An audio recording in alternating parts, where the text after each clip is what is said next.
بسم اللہ الرحمن الرحیم۔ خطبہ نکاح میں کیا باتیں بیان ہونی چاہیے؟ میں نے اس سے پہلے گزارش کی کہ نکاح کی بعض لازم شرائط ہیں اور بعض اس میں کچھ ایسے معاملات ہیں کہ جن کو نبی اکرم صلی اللہ علیہ وسلم نے ایسے شامل فرمایا کہ جو اس کے لیے مطلوب ہیں۔ ایک بہتر نکاح کا طریقہ مسلمانوں کے ہاں یہی ہونا چاہیے کہ جس میں یہ چیز شامل ہے کہ اس موقع پر ایک خطبہ پڑھا جائے اور اس کے بعد نکاح کے فیصلے کے اعلان کے بعد دعا کی جائے۔ خطبے میں جو باتیں بیان کی جاتی ہیں وہ در حقیقت قرآن مجید کی چند آیات ہیں۔ ان آیات کو جب ہم سامنے رکھتے ہیں تو یہ محسوس ہوتا ہے کہ ان میں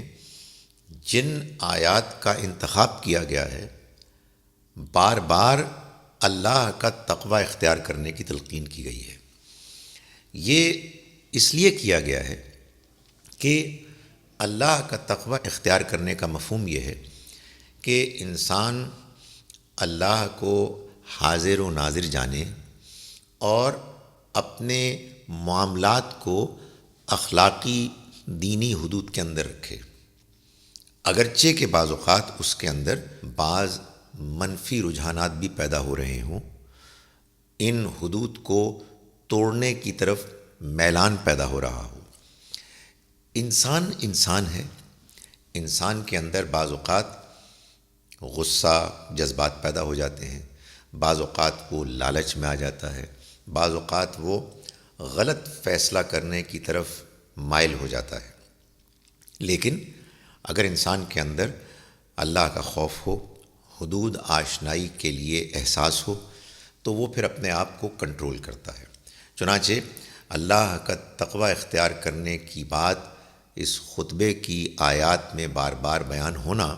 یہ اس موقع کی مناسبت سے انتہائی موزوں ہے۔ اسی طرح سے ان آیات میں کہ جو بالعموم سورہ آل عمران کی ایک آیت ہے، سورہ نساء کی پہلی آیت ہے اور سورہ احزاب کے آخر کی آیت ہے،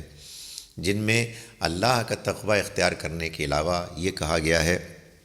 کہ دیکھو تمہیں موت نہ آئے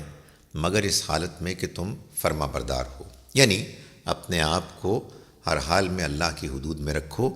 ایک نیا گھر بنانے چلے ہو، اس میں تمہیں چاہیے کہ تم اللہ کی حدود کا بھی لحاظ رکھو اور اس کی فرما برداری کو بھی اختیار کرو۔ سورہ نساء کی آیت میں اللہ تعالیٰ نے یہ بتایا ہے کہ یہ انسانیت اصل میں ایک مرد اور ایک عورت سے بنی ہے، وہاں سے ان کا آغاز ہوا ہے اور پھر اللہ نے بڑی تعداد میں مردوں اور عورتوں کو پھیلا دیا اور یہ بتایا کہ دیکھو تم اللہ سے ڈرو جس کا تم واسطہ ایک دوسرے کو دیتے ہو اپنی گفتگو میں، اور تم رشتوں کو توڑنے سے بچو، یہ رشتے کے جو نکاح کے نتیجے میں وجود میں آتے ہیں۔ سورہ احزاب کی آیت میں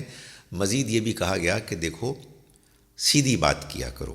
اس سے تمہارے اعمال اور ان کے نتائج درست ہو جائیں گے اور اللہ تعالیٰ تمہاری مغفرت کرے گا۔ تو یہ سب باتیں در حقیقت اس مقصد کے لیے ہیں کہ دولہا اور دلہن کو بالخصوص اور باقی جتنے لوگ موجود ہیں ان کو بالعموم یہ بات نصیحت کے طور پر بتائی جائے کہ وہ اپنے آپ کو اللہ کی حدود میں رکھیں۔ اس وجہ سے یہ ضروری ہے کہ ہم لوگ کہ جو عربی نہیں جانتے، جب ہم نکاح کا خطبہ پڑھیں، ہم میں سے کوئی اس کو پڑھ کر سنائے تو وہ نہ صرف یہ کہ عربی زبان میں ان آیات کو پڑھ کر سنائے بلکہ ان آیات کا ترجمہ اور کسی قدر اختصار کے ساتھ ہی اس کا مفہوم بھی بیان کرے تاکہ لوگوں کو یہ معلوم ہو کہ اللہ تعالیٰ نے اپنے کلام میں وہ کیا باتیں بتائی ہیں کہ جن کو کہ ہم کو اس موقع پر چاہا گیا ہے کہ ہمیں ان کے ذریعے سے یاد دہانی کرائی جائے۔